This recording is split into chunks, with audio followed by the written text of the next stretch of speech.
Producers delete their beats all the time. We're a self-loathing bunch who are probably too hard on ourselves. But what might surprise you is that even the greatest beats of all time were nearly deleted, all because the producers just didn't like them.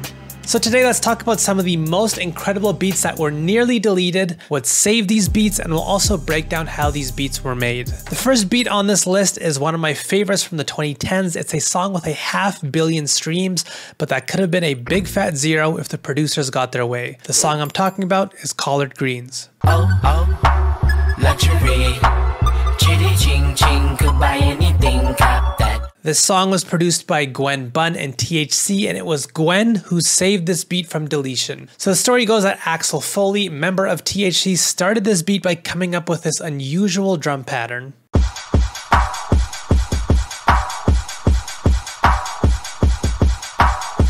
As you can see, this is just weird. We have this kick that's programmed like it's a hi-hat, along with this short repetitive percussion loop. And it was at this point the beat was nearly deleted, and I completely understand why. This is just a weird way to start a beat, and it's hard to imagine this actually going anywhere good. But co-producer Gwen Bunn stopped Axel from throwing this beat away and tried to take this idea and turn it into a beat. So from here, Gwen adds this incredible bass line into the beat.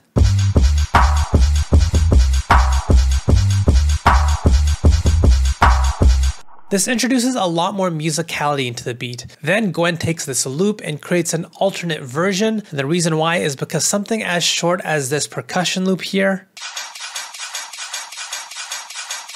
can really wear down on the listener since it's so repetitive. So for the B section, this percussion is muted, and this synth is used to introduce even more musicality and variation into the beat.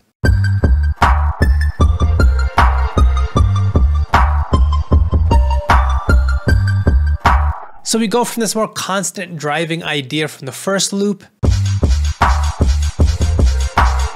to this more musical idea with a second loop. Such a unique idea, and the way this beat comes together is just amazing. Overall, I'm glad Gwen Bunn saved this beat from getting deleted. Now the next track is again the #1 most streamed track for the artist, but it was almost deleted as well. The song I'm talking about is the Dipset Anthem by the Diplomats. Today's a new day, got the booty up in the suitcase, so go uptown to Harlem, tell them that I sent you. And as per Arsonist, producer of this beat, he was planning on deleting this at one point. I was gonna throw this beat away, like this beat was never gonna exist because at this point, I didn't understand, like it wasn't making sense to me. Now what does Arsonist mean by this? Well, the way the sample is flipped is just absurd. Here is a sample that was used.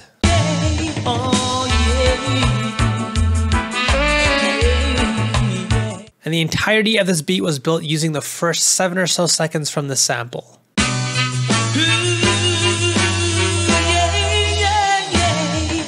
But what's even more impressive is that this beat, which is a 4-bar loop, is almost entirely built using one single chop. You can see there's this one extra piece used at the end of the loop for the sake of variation, but other than that, it's the same chop over and over again.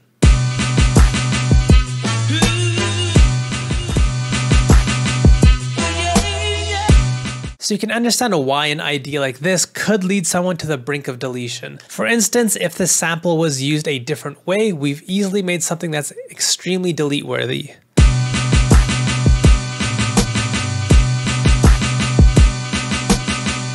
This sampling approach of just using one chop can easily become highly predictable and repetitive. So what makes Arsonist's version so much better? Well, for one, you can see we have times where this chop is playing for longer, others shorter, and we have chops that start in the middle of the beat, others a quarter in. There's also a lot of work done to make sure the rhythms vary throughout the 4 bars. As well, he did something smart with the drum programming as well. Not only is there variation with a kick pattern, but he also uses a snare during one part of the loop and a clap for another. So even with all these great ideas in the beat, why did Arsonist want to delete it still? Well, at the time he was suffering from a common ailment that producers all get plagued with. That was my 5th track of the day, so my ears were fried. I'm like, is this shit good or am I just bugging? My cousin knocks on the door. I got the beat playing in the background. He comes in. I cut the beat off.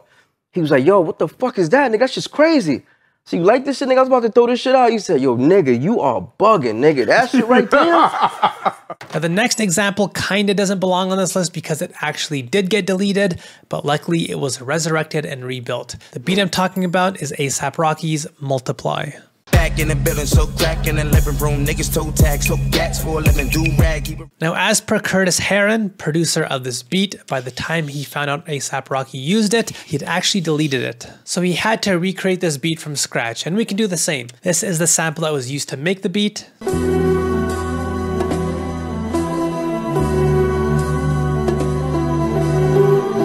Now there's a lot of usable pieces within the sample. You can hear right at the very beginning of the sample, we have what sounds like the loop for the beat. But in fact, it's this piece way in the middle of the sample that gets used to make the loop for this beat. Now, why use one piece and not the other? Well, there's a slight difference between these two. You can hear the one that's closer to the intro. It doesn't sound as full, whereas the piece later in the sample, it has that subtle layer of strings on top while the main strings also sound stronger. This helps make the beat sound slightly more dynamic as the strings on top slowly fade out during the loop, creating this up and down feeling. From here, a pretty straightforward trap drum pattern is introduced.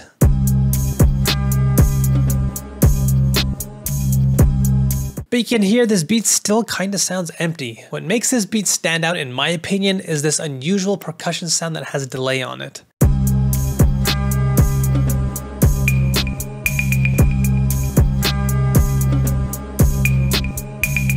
And this is a tip for all the producers. It's surprising how often one small unique sound can go a long way in making your beat sound full and complete, rather than trying to reach for yet another instrument and risk overproducing. Now the next beat helped the producer that made it work with one of his favorite artists of all time, but this would have never happened if he deleted it like he originally planned. The song I'm talking about is Reunion by Slum Village. L and 10 killing them, 3 killing them, you thought we broke up and we was just reassembling. Black Milk produced this beat and it got Jay Dilla, one of his favorite artists of all time, on it. But why did Black Milk want to delete it? Well, it's the same reason why many producers feel their beats are delete worthy. Well, Black Milk felt this beat was easy to put together. And this leads to a common producer guilt of thinking that if something is easy to make, that means it's not worthwhile. It's something that messes with a lot of producers' heads when in fact it's often the most simple ideas that end up resonating the most. So let's take a look at how this beat was put together by Black Milk. This here was the sample that was used.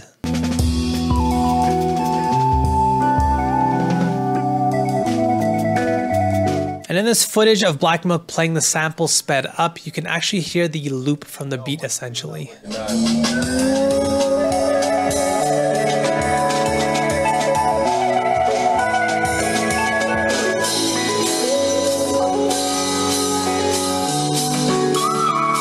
And then from there, a great drum pattern is added into the beat alongside a bass line to create Reunion. Simple.